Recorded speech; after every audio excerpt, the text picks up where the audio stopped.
नमस्कार। संस्कारों से सींची वडोदरा की इस धरती पर आपका स्वागत है। वडोदरा, जिसे आम नजर से देखें तो चकाचौंध भरे शहरों की लंबी सूची में ये भी एक और नाम सही लगता है, मगर इसकी गहराइयों में झांके तो नगर के इस दर्पण में शालीनता और सौंदर्य का एक अनोखा प्रतिबिंब उभर कर आता है।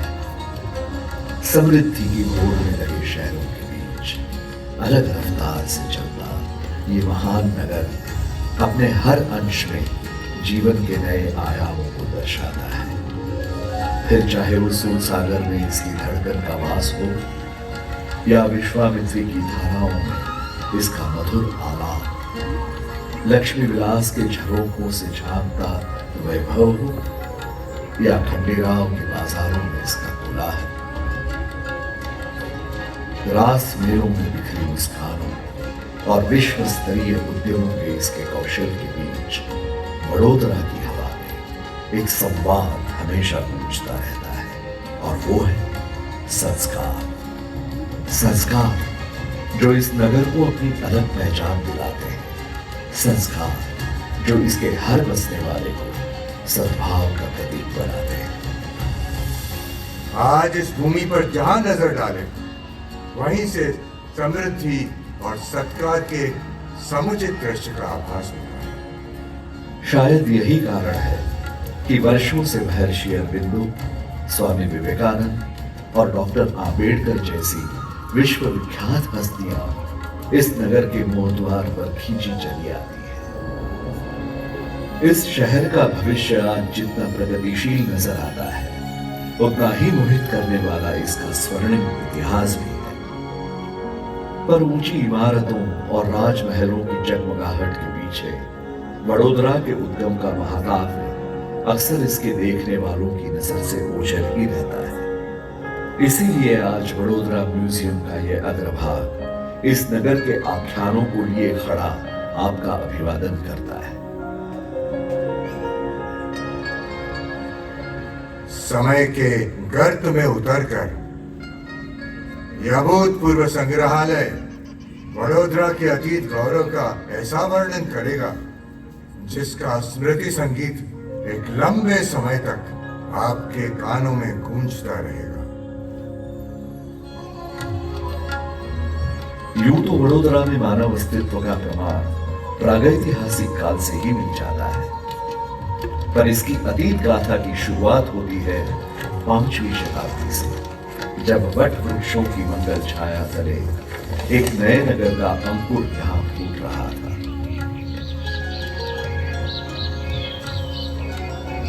और गुप्त वंश के स्वर्ण काल में आते आते ये नगर अंकुर कुछ जैन मुनियों की आबादी से बढ़कर अब अंकोटका के नाम से फल फूल रहा था।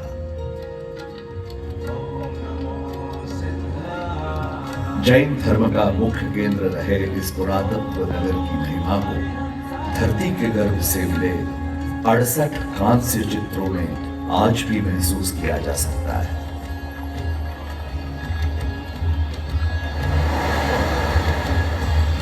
पर 6वीं शताब्दी में आई एक भीषण बाढ़ ने इस फलते फूलते नगर को यहाँ एक उजाड़ जमीन में बदल कर दिया।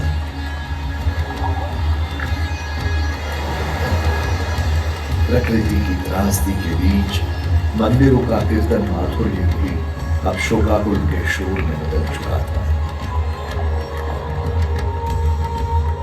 लेकिन आपदा की इस विभत्स परछाई से निकलकर यहाँ बचे निवासियों ने अंकोटका से पूर्व की ओर एक नए शहर की नींव रखी, जिसका नाम पड़ा वडभद्रका। अनादिकाल से ही वडोदरा का वट वृक्षों के साथ एक गहरा संबंध रहा है, जिसके कारण इसे समय के अंतरालों में वडभद्रका, बरोड़ा, रोडेरा और बड़ौदा जैसे कई नामों से जाना जाता रहा। पर इसका नामांकन केवल बरगद के पेड़ों तक ही सीमित नहीं था। 11वीं सदी में जब डोरपुल के राजा चंदन ने वडभद्रका को जैन अनुचरों से हथिया लिया, तब ये नगर चंदनावती के नाम से आगे बढ़ा और समय के साथ क्षत्रिय वीर गाथाओं से गूंजती ये नगरी वीरावती के नाम से प्रसिद्ध हुई। इस बढ़ती प्रसिद्धि ने अन्य राजकुलों का ध्यान भी अपनी ओर आकर्षित किया। 1297 में गुप्त वंश पर विजय पाकर चालुक्य राजवंश ने वडोदरा पर अपना ध्वज लहराया, पर 14वीं सदी के आते आते चालुक्यों का यह प्रभुत्व भी सोलंकी राजपूतों की तलवार के सामने परास्त हो गया।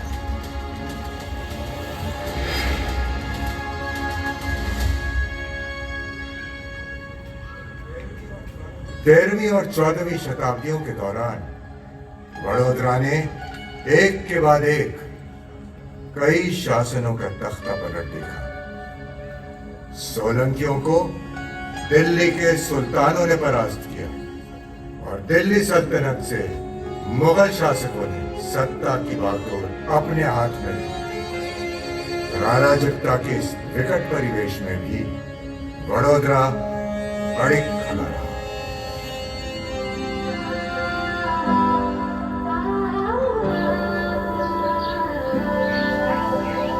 अस्थिरता के भंवर से निकला ये शहर बड़ा निराला है।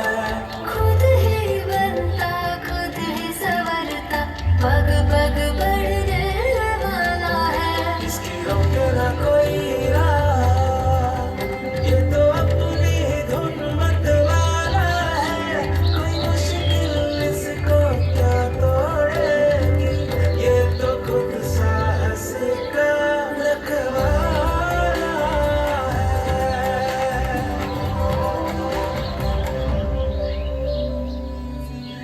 वैसे तो मुगलों के शासनकाल में भी यह नगर अपनी समृद्धि में अद्वितीय ही था, पर 18वीं शताब्दी के उदय के साथ वडोदरा के भाग्य विधान में एक नए अध्याय का संकलन हुआ।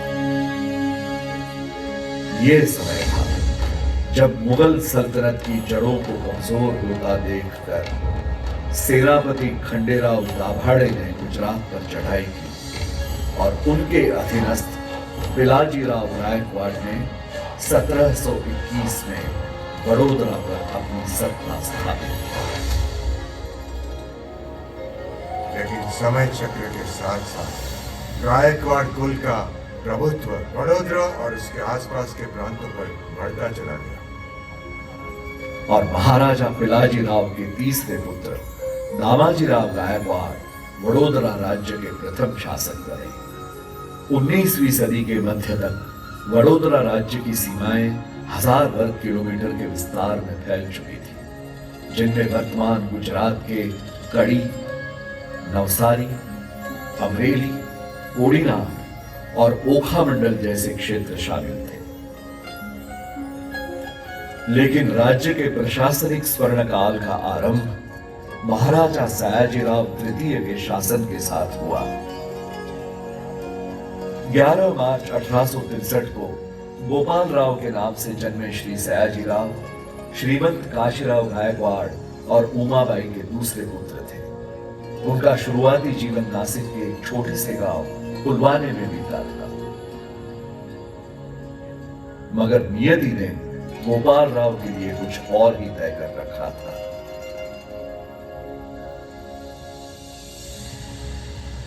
वर्ष 1870 में जब महाराजा खंडेराव तृतीय की अकाल मृत्यु हुई, तब वडोदरा के राज सिंहासन पर अनिश्चितताओं के बादल मंडराने लगे। महाराज अपने पीछे अपनी गर्भवती पत्नी को ही नहीं, सत्ता का एक गहन शून्य भी छोड़ गए थे। उनके बाद उनके छोटे भाई मल्हार राव को वडोदरा का उत्तराधिकारी बनाया गया, परंतु शासक के रूप में वे अपनी योग्यता साबित करने में असफल रहे। अब सबकी उम्मीद महारानी जमनाबाई की पुत्र प्राप्ति पर ही टिकी थी, पर उन्होंने भी 1871 में एक पुत्री को जन्म दिया।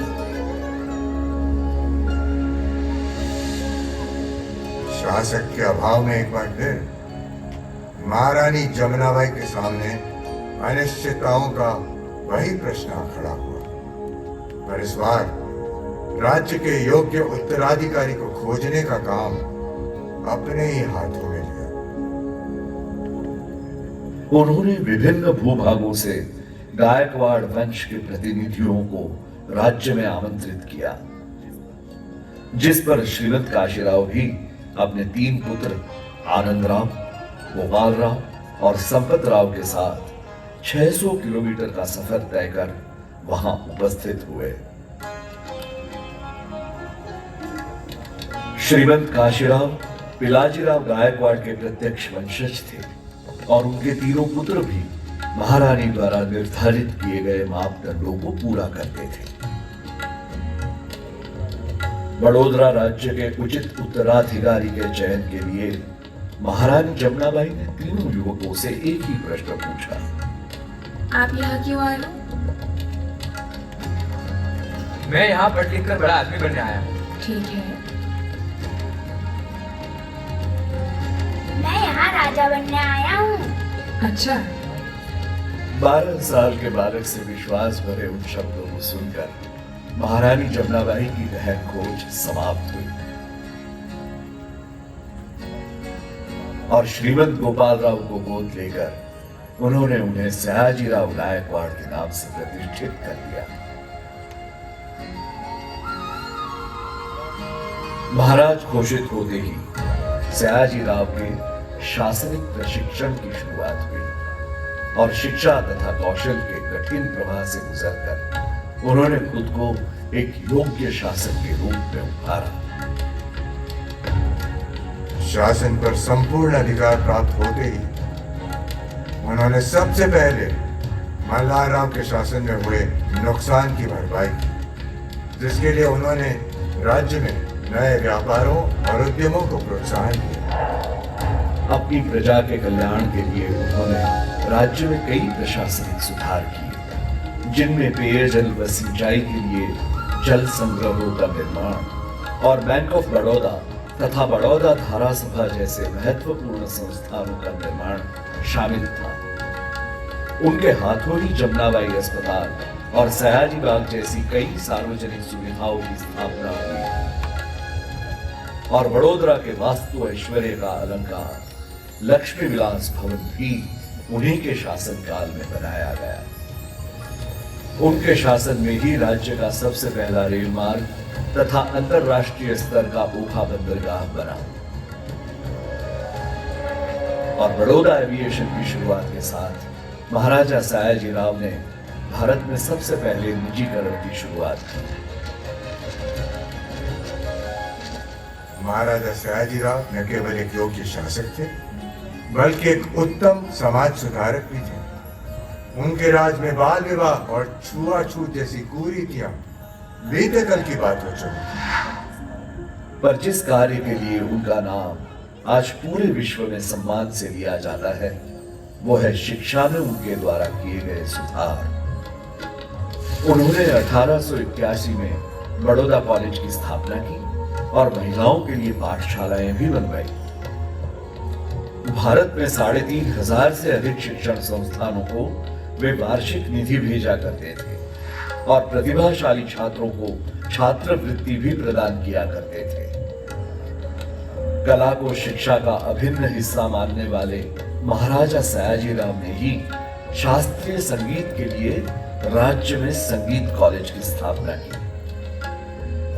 वे संग्रहालय और पुस्तकालय जैसे संस्थानों के महत्व से भी अच्छी तरह से परिचित थे, जिसके फलस्वरूप उन्होंने 1887 में बड़ौदा म्यूजियम के इस भव्य परिसर की नींव रखी, जहां इस समय आप सभी विराजमान हैं।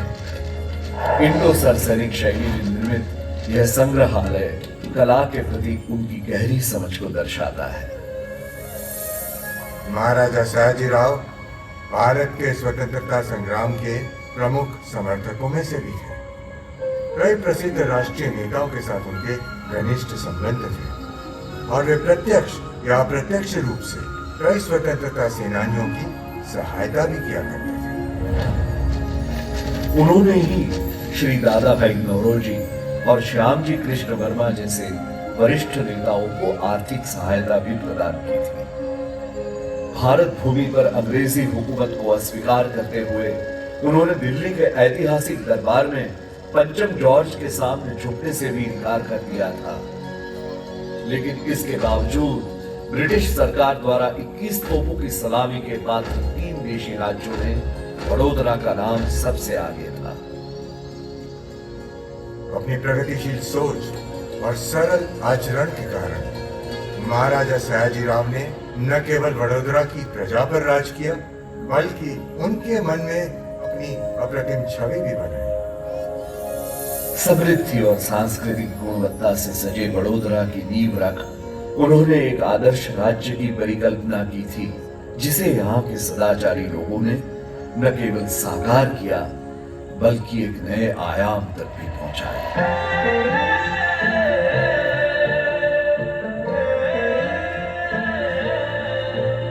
गुजरात के दिल में बसता है, पर जग में ऊंचा नाम है। रंग उमंगो त्योहारों से सजी हर रोज यहाँ की शाम है। कोई जाने इसको कलर गई से तो कोई ढूंढे इसमें अपना मकाम है। हर आंख के सपनों को सच करता ये वडोदरा जिसका नाम है। वडोदरा जिसका नाम है, वडोदरा जिसका नाम है। यहाँ की मिट्टी भी सरकार से लगे, जहाँ हर एक का सम्मान है। रीति रिवाजों का मेला ये शहर, संस्कार जिसकी पहचान है। वडोदरा जिसका नाम है, वडोदरा जिसका नाम है।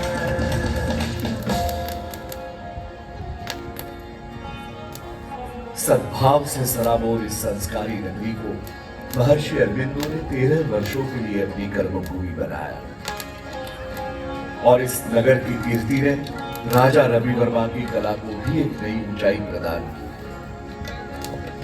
ये वडोदरा की हवा में बसा संस्कारों का संवाद ही था, जिसने कमाटी बाग के एक वटवृक्ष तले बैठे डॉक्टर भीमराव आंबेडकर को सामाजिक असमानता से लड़ने का अपने जीवन का सबसे बड़ा संकल्प लेने की प्रेरणा दी। और आज भी अपने विश्व स्तरीय उद्योग, उच्च शिक्षा और सर्वव्यापी प्रतिरूप के साथ ये नगर न केवल देश बल्कि विश्व भर से लोगों को अपनी ओर लुभाता रहता है। जहां एक और अपनी ललित कला और संगीत की अमूल्य धरोहर के साथ वडोदरा कला नगरी की अपनी उपाधि को यथार्थ करता है, वहीं दूसरी ओर उत्सवों में बिखरे इसके रंग यहाँ के बसने वालों के जीवंत मनोभाव को दर्शाते हैं। उत्सवों के यही रंग यहाँ के नवरात्रों के भक्ति भाव में भी प्रतीत होते हैं, जो सदियों से गरबा को उसके मूल रूप में संजोए हुए हैं। अपने राजसी महलों, मनोहर परिदृश्यों और स्वादिष्ट व्यंजनों के कारण आज यह नगर गुजरात की सांस्कृतिक राजधानी के रूप में विख्यात है और पूरे साल पर्यटकों का एक मुख्य केंद्र बना रहता है। कलात्मक सिद्धि और सांस्कृतिक विरासत का संगम वडोदरा विकास की ओर तेजी से बढ़ते हुए आज भारत के सबसे प्रगतिशील महानगरों में भी शामिल है। लेकिन आधुनिकता की ओर निरंतर बढ़ते इस शहर में शिष्टता और सदाचार आज भी सर्वोपरि है और संस्कारों का यही अमूल्य समन्वय वडोदरा को आने वाले कई युगों तक प्रसिद्धि की यश प्राप्ति करवाता रहेगा। समय